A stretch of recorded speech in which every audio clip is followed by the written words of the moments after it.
এত ভালো করেছে, এত তাড়াতাড়ি বাসায় যাচ্ছি, মানে ভাবার চিন্তা বাহিরে। আমার ছিল 12টায় যাবো বাসায়, সেটা যেতে পারি নাই, এটাই দুঃখজনক।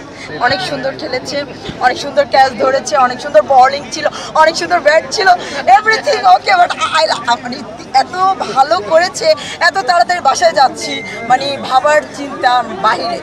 আমার ছিল 12টায় যাবো বাসায়, সেটা যেতে পারি নাই, এটাই দুঃখজনক। আশা ছিল যে ওরা কিছুটা কাছাকাছি যাবে, যে 6 মার 4 মার, এটা আশা করেছিলাম, বাট হলো না। পদ্মা সেতু, মেট্রো রেল এবং এলিভেটেড এক্সপ্রেসওয়ে নির্মাণের গর্বিত অংশীদার বসুন্ধরা সিমেন্ট।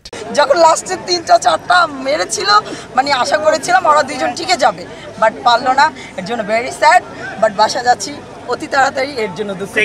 আমার এর আগেরটা দেখে মনে হয়েছিল না যে আসবো আমি, টিকিট কেটে ঢুকে খেলা দেখবো এটা মনেই চাইছিল না, বাট যেহেতু মানে আশা হয় আমার প্রায়, এর জন্য আসলাম। টিকিট কেটে দেখলেও সাকসেস। আর খেলা বেশি শম্ভু, ইয়েস। আসলে সবার খেলায় ভালো লাগছে, আলাদা করে কারো বলার মতন এরকম নাই। বাংলাদেশ আজকে অনেক ভালো খেলছে, ওইটাই বলতে চাই। আজকে এরকম ভালো খেলবে যেটা আশা করিনি। খেলে বাংলাদেশ ক্রিকেট টিম অনেক ভালো করে কিছু করতে পারে ইনশাল্লাহ, ভবিষ্যতে যাতে এরকমভাবে ভালো করে খেলতে পারে। এটাই না, আমি এটা ভাবি নাই।